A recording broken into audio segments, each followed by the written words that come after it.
Zooey mama! To be honest, I expected a full-length movie. I mean, it's advertised that way. Why not manage expectations, Disney, and tell us this is a TV special? Just call it that and we're good, okay?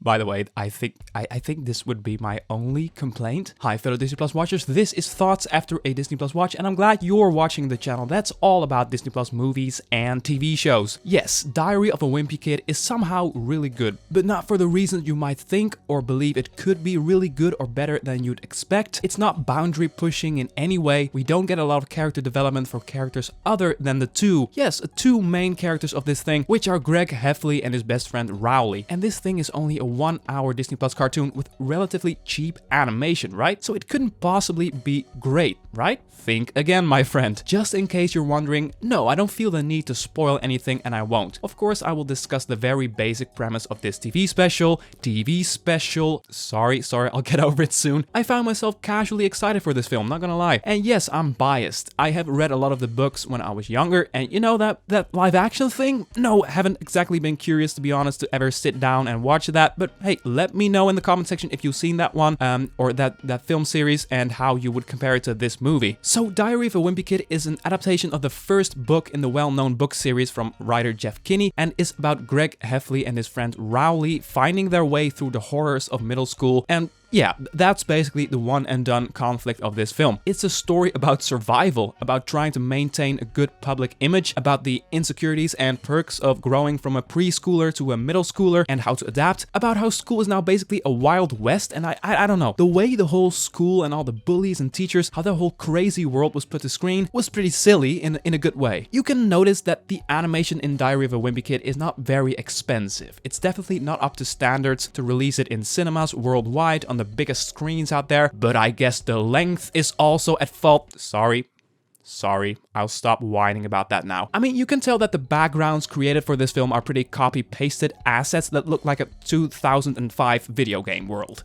I know, I recognize that, but because all the characters are animated in such a beautiful way, it all glues together perfectly, and I found myself pretty invested in this world, especially for a kind of Sunday morning cheap Disney Plus TV movie, if we call it what it is, you know? Reason I think the animation is obviously low budget, but still beautiful, is because how faithful can an adaptation be? Seriously, it's been years since I read the books, but while watching this movie, I remembered every single bit because it was all so well translated onto the screen. It's literally these classic 2D drawings thrown into a 3D world. It helped me remember the first book pretty easily because even the compositions and the clothes they wear and everything, it puts me right back into what I remember these books to be. And yes, it does also help that occasionally Greg Heffley is narrating and we see these 2D drawings from the original book appear as reminders.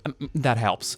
I wish we saw maybe a little more of Greg's little brother Manny. This guy is hilarious and the creators nailed it again with the translation to screen. He is a toddler that knows he is a toddler and takes advantage of it, like he does something really mean to his brother and just says, "I'm only 4. Just a really manipulative and smart little kid disguised as a bundle of cuteness, you know? And it's so funny, I love this character. At the core of it all, this TV movie is about two friends at odds with each other, going through change, and despite the fact that the source material, which is the first book, is pretty fragmented. Now Greg has the first day of school, now he runs into some bullies late at night, now this, now that happens. I think they did a pretty solid job at nailing the through line of this story. They kept the focus on what does all what is happening mean for Greg and his relation to Rowley. It's a pretty short, concise, straightforward, low-budget animated movie. But still, I'm kind of surprised how much I'm digging this release on Disney Plus. It's also pretty decent to watch if you have never read any of the books. It's fine, but I'm sure it made the experience a hell of a lot more enjoyable for me. So take that how you please. Yeah, I would recommend this one. And I don't know about you, but I would really like to see sequels to this, and oh my, they're doing that. Awesome. Bring it on.